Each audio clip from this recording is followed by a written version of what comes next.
फिर वापस जाते हुए सूजी बताती है कि कल वो चली जाएगी क्योंकि उसकी ग्रैंडमा घर पर अकेली है। तो चैनलू बोलता है कि वो भी शांगी को लेकर वापस ही जाने वाला है। सूजी बताती है कि उसके पास चैनलू के लिए एक जॉब है, तो क्या वो उसे करेगा। चैनलू उसे बोलता है कि वो इस बारे में सोचकर बताएगा। इसीलिए अब सूजी उसे गुड बॉय बोलकर चली जाती है। वापस आने के बाद भी सूजी के डैड उसे समझाते हैं कि उसे इतनी टेंशन लेने की ज़रूरत नहीं है, वो अपने लिए यूनिवर्सिटी चूज़ कर सकती है।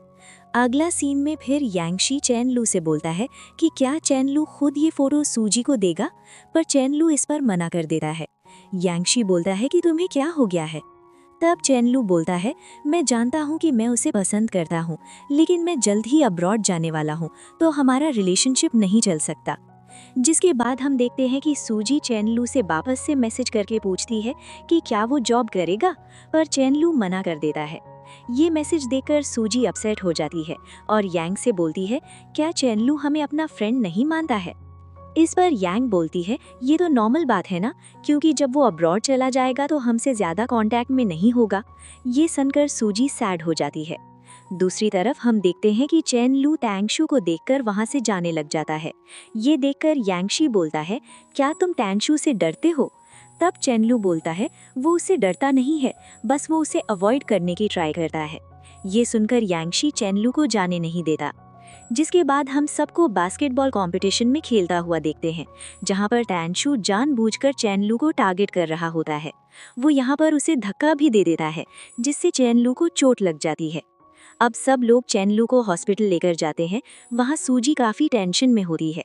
तब उसके डैड पूछते हैं कि क्या हुआ है, तो सूजी ठीक से जवाब नहीं देती और बोलती है अगर उसे बीजिंग स्टडी करने के लिए जाना है तो उसे और पैसे जमा करने होंगे, और अपने डैड को बताती है कि वो जॉब के लिए यांग के साथ ली जा रही है।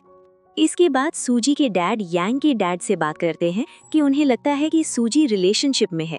यांग के डैड पूछते हैं कि उन्हें ऐसा क्यों लगता है, तो सूजी के डैड फोटो दिखाकर बोलते हैं कि ये फोटो उसने नहीं ली है। तब यांग के डैड उन्हें बोलते हैं, तुम्हें पहले उससे पूछना चाहिए, हो सकता है कि ऐसा ना हो। अब सूजी के डैड बोलते हैं, अगर मैं पूछूंगा भी तो वो मुझे कुछ भी नहीं बताएगी, हमें खुद से ही कंफर्म करना होगा।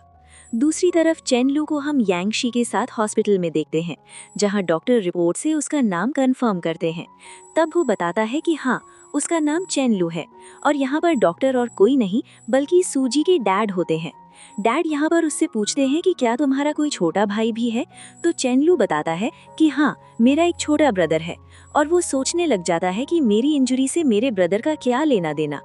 चैनलू अब मेडिसिन लेने के बाद बाहर आता है, तो सूजी के डैड बोलते हैं कि अगले वीक फिर से आना होगा, और चैनलू से पूछते हैं कि क्या तुम्हारी कोई गर्लफ्रेंड है, तो वो मना कर देता है। सूजी के डैड अब उसे रिलेशनशिप स्टार्ट करने से मना कर देते हैं। तो चैनलू सोचने लग जाता है कि आखिर मुझे ये ऐसी बातें क्यों बोल रहे हैं, और बाहर आ जाता है। यांगशी उससे पूछता है, डॉक्टर ने क्या कहा, तो वो डॉक्टर की बातों को याद करता है कि कैसे डॉक्टर उसे रिलेशनशिप में आने से मना कर रहे थे। अगला सीन में सूजी यांग के साथ एक शॉप पर प्रमोशनल वीडियो शूट करने के लिए आई होती है। जब सूजी को पता चलता है कि चैनलू भी यहाँ पर आया हुआ है, तो वो उसे मिलने के लिए आती है। वो चैनलू से पूछती है, लिनशी में क्या कर रहे हो, तो चैनलू बताता है कि वो यहाँ पर मिस्टर फू के बुलाने पर बाइक की शूटिंग करने के लिए आया है। सूजी बोलती है, तुम्हारे पास मिस्टर फू के काम के लिए टाइम है, लेकिन मेरे दिए हुए जॉब के लिए नहीं है। पर चैनलू उसकी इन बातों पर ध्यान नहीं देता।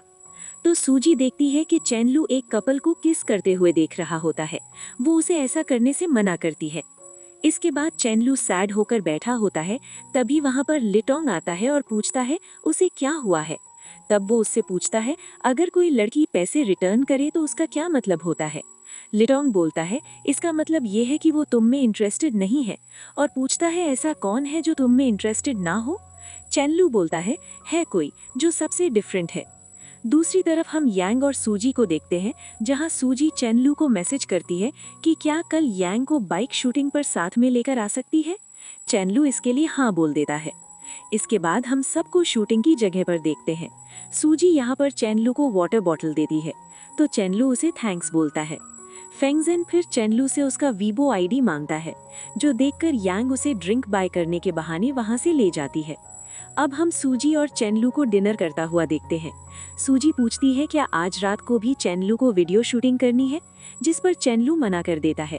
सूजी अब उसे कल अपने साथ चलने के लिए बोलती है तो चेनलू डायरेक्टली मना कर देता है और सूजी से पूछता है क्या वो फंक्शन को जानती है। इस पर सूजी मना कर देती है। तब चेनलू बोलता है तुमने उससे पेमेंट क्यों नहीं ली। सूजी उसे देखने लग जाती है तो चेनलू जेलसी में बोल देता है तुम मुझे छोड़कर सबको जानती हो। सूजी इस पर बोलती है क्या तुम मुझसे गुस्सा हो। चेनलू इसके लिए मना कर देता है, लेकिन सूजी को पता होता है कि वो उससे नाराज है। इसलिए वो नर्म लहजे में कहती है क्या मैं कोई जोक सुना सकती हूँ। तभी यांग जूजी को अपने साथ ले जाती है।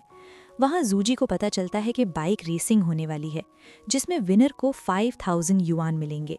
लेकिन जब वो दोनों वहाँ पहुँचती हैं तो मालूम होता है कि ये रेस सिर्फ वहाँ के मेंबर्स के लिए है। इस वजह से जूजी रेसिंग करने से मना कर देती है। सीन फिर चेनलू पर आता है जहाँ लीटोंग उसे अपनी सिस्टर को पिकअप करने के लिए कहता है। हम चेनलू को उसकी सिस्टर को पिकअप करते हुए देखते हैं जिसका नाम लिन होता है। लिन पूछती है क्या आप वही हैं जिन्होंने मेरे ब्रदर ने मुझे पिकअप करने के लिए भेजा है। चेनलू हाँ कह देता है। लिन चेनलू से अपना बैग उठाने में हेल्प मांगती है। इस पर चेनलू कहता है क्या तुम इसके लिए मुझे 500 युआन दोगी। ये कहकर वो आगे चला जाता है और लिन उसके पीछे चली जाती है। वहीं जूजी, यांग और फेंगजिन जब वापस जा रहे होते हैं तो वो यांग की बातें सुनते हैं जो चेनलू के बारे में बुरा बोल रहा होता है। जूजी ये सब बर्दाश्त नहीं करती। वो यांग से शर्त लगाती है कि अगर यांग रेसिंग में जूजी से हार गया तो उसे चेनलू से अपने बिहेवियर के लिए सॉरी बोलनी होगी। यांग बगैर झिझक ये चैलेंज एक्सेप्ट कर लेता है। दूसरी तरफ जब चेनलू आइसक्रीम खरीद रहा होता है तब उसका फ्रेंड कॉल पर बताता है कि यांग और जूजी के दरमियान बाइक रेसिंग होने वाली है और उसे फौरन वहां पहुंचना चाहिए। ये सुनकर चेनलू बगैर देर किए वहां से निकल जाता है। कुछ देर बाद रेस शुरू हो जाती है। चेनलू का फ्रेंड बताता है कि जूजी बहुत अच्छी रेसिंग कर रही है और उसे पूरा यकीन होता है कि रेस वही जीतेगी। लेकिन जैसे ही जूजी जीतने वाली होती है तब अचानक दोनों की टक्कर हो जाती है। ये देखकर चेनलू घबराकर भागता हुआ जूजी के पास आता है और उसे उठाकर वापस ले जाता है। जब चेनलू जूजी को बैंडेज लगा रहा होता है तो वो पूछता है तुम्हें रेसिंग करने की क्या जरूरत थी। जूजी जवाब देती है इससे मुझे 5000 युआन मिलने वाले थे। तभी लिन अपनी आइसक्रीम लेने आती है। चेनलू बताता है कि ये आइसक्रीम उसके लिए नहीं है और जूजी को लिन से इंट्रोड्यूस करवाता है। वो कहता है कि ये लीटोंग की सिस्टर है और अपनी लाई हुई आइसक्रीम जूजी को दे देता है। जाते हुए चेनलू जूजी से कहता है तो हमें अभी भी एक स्टोरी सुनानी है और फिर वहाँ से चला जाता है। उसके जाने के बाद जूजी आइसक्रीम टेस्ट करती है और उसे बहुत ज़्यादा पसंद आती है। अगले सीन में चेनलू काम कर रहा होता है तब फेंगचिन आकर कहता है कि उसे चेनलू के साथ फ़ोटो लेनी है। इसी दौरान यांग वहां आकर चेनलू से सॉरी बोलता है। उसके जाने के बाद फेंगचिन बताता है कि कैसे यांग चेनलू की इंसल्ट कर रहा था और जूजी ने उसे प्रोटेक्ट करने के लिए रेसिंग कंपटीशन किया था। शर्त ये थी कि अगर जूजी कंपटीशन जीत जाती तो यांग को चेनलू से सॉरी बोलनी होती। ये सुनकर चेनलू खुश हो जाता है। वो जूजी को कॉल करता है और पूछता है क्या तुम्हारे पास अम्ब्रेला है। जूजी मना कर देती है। तब चेनलू उसे अपना बैग चेक करने को कहता है। जैसे ही वो बैग चेक करती है उसमें से अम्ब्रेला निकल आता है। हैरानी से जूजी पूछती है तुम्हें कैसे पता था कि बारिश होने वाली है। चेनलू मुस्कुराते हुए कहता है कि उसने उसे पहले ही बता दिया था कि जब तक बारिश होती है वो बाहर नहीं जाते। साथ ही वो ये भी बताता है कि यांग ने उसे सॉरी बोल दिया है। इस पर जूजी कहती है कि वो इस बात को ज़्यादा न सोचे, उसने ये कंपटीशन सिर्फ 5000 युआन के लिए किया था। ये सुनकर चेनलू सिर्फ ओके कहता है और कॉल कट कर देता है। चेनलू कहता है मेरे पास मेडिसिन है, मैं तुम्हें दे दूंगा। फिर वो दोनों उसके रूम में चले जाते हैं और जाते हुए एक अंकल बड़े ध्यान से देख रहा होता है। चेनलू फिर जीजी को मेडिसिन देता है और साथ ही एक हेलमेट भी देता है। वो बताता है ये हेलमेट लीटोंग ने दिया था और कहा था कि तुम्हें दे दूं। जीजी थैंक्स बोलती है। चेनलू थोड़ा मुस्कुराते हुए पूछता है क्या तुम्हारे पास और कुछ कहने के लिए नहीं है। जीजी थोड़ी सी शर्माते हुए कहती है क्या चेन तुम मुझसे गुस्सा हो गए हो। चेनलू पूछता है क्या तुम अपना प्रॉमिस भूल गई हो और फिर उसे मेडिसिन देता है। जीजी जब उसको पैसे दे रही होती है तब चेनलू कहता है अगर तुमने मुझे पैसे दिए तो मैं तुमसे बात नहीं करूंगा। जीजी हंसकर कहती है तो फिर मुझे गुस्सा मत करना। चेनलू फिर थोड़ा सीरियस होते हुए कहता है फिर जीजी तुम हमेशा मुझे पैसे क्यों वापस करती हो। जीजी बताती है जब मैं पहली बार मिस्टर फू के साथ बाइक सीखने गई थी मैं गिर गई थी और मेरे घुटनों में चोट लगी थी। बारिश के दिनों में घुटनों में काफ़ी दर्द होता है। फिर वो पूछती है क्या तुम अभी भी गुस्सा हो। चैनलू मुस्कुराते हुए कहता है, नहीं अब नहीं। जीजी कहती है, तो मैं तुम्हें हैप्पी करने के लिए एक स्टोरी सुनाऊं? चैनलू थोड़ा एम्बैरेस्ड होते हुए पूछता है, क्या तुम्हें याद था? जीजी हंसकर कहती है, एक लड़का मेरे डैड के पास गया था। वो बहुत हैंडसम था, लेकिन फिजिकली फिट नहीं था। चैनलू थोड़ा कंफ्यूज होते हुए पूछता है, क्या तुम्हारे डैड यूरोलॉजिस्ट हैं? जीजी हाँ बोलती है। चैनलू हॉस्पिटल की बातें याद करता है और जीजी के ये सब सुनकर थोड़ा एम्बैरेस्ड हो जाता है। जीजी को क्या पता था कि जो हैंडसम लड़का वो डिस्क्राइब कर रही थी वो खुद चैनलू है। चैनलू पूछता है, तुम्हारे डैड ने और क्या कहा? जीजी बताती है, डैड मुझसे कह रहे थे अगर मेरा कोई बॉयफ्रेंड हो तो मैं उसे हॉस्पिटल चेकिंग के लिए ले जाऊं। ये सुनकर चैनलू और ज्यादा एम्बैरेस्ड हो जाता है। ऑफ कोर्स जीजी ये सारी बातें उसी के लिए कर रही थी। जीजी पूछती है, आखिर तुम इतना नर्वस क्यों हो रहे हो? तुम तो एकदम फिट लगते हो। चैनलू बोलता है, बिल्कुल मैं फिट हूँ। फिर जीजी कहती है, क्या मैं तुम्हें एक और स्टोरी सुनाऊं? चैनलू मना कर देता है। तभी उनका डोर नॉक होता है। जैसे ही चैनलू दरवाजा खोलता है, वहां पर अंकल और 2 गार्ड्स खड़े होते हैं। दूसरी तरफ यांगशी को भी हम इसी होटल में देखते हैं। वो स्टाफ से पूछता है, क्या आप मुझे चैनलू का रूम नंबर बता सकती हैं? स्टाफ मना कर देती है। तभी यांग अपना लंच लेने आती है और यांगशी से पूछती है, तुम यहाँ क्या कर रहे हो?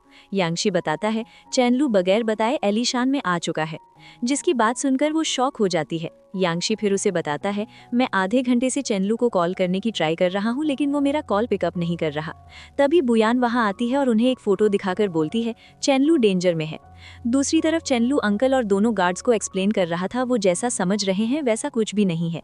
ये रूम उसकी टीम मेंबर ने बुक किया है। तब वो अंकल यहाँ पर पुलिस बुलाने की बात करते हैं। फिर गुयान वहां आकर उन्हें समझाती है, ऐसा नहीं है जैसा आप सोच रहे हैं। उसकी मॉम टीवी सेशन के फाउंडर हैं और डैड एक स्टूडियो के ओनर हैं। उसको फोटोग्राफी पसंद है, इसलिए वो ऐसा नहीं कर सकता। तो अंकल सॉरी बोलते हैं। जीजी भी गुयान को उनकी हेल्प करने के लिए थैंक यू बोलती है। गुयान कहती है, थैंक्स चैनलू कोपरो। ये सुनकर यांग को सिचुएशन अच्छी नहीं लगती। जीजी फिर पानी पीने के लिए बाहर चली जाती है। यांग दोनों से पूछती है, क्या गुयान चैनलू की गर्लफ्रेंड है? यांगशी मना करता है। यांग बोलती है, तो क्या चैनलू एक प्लेबॉय है?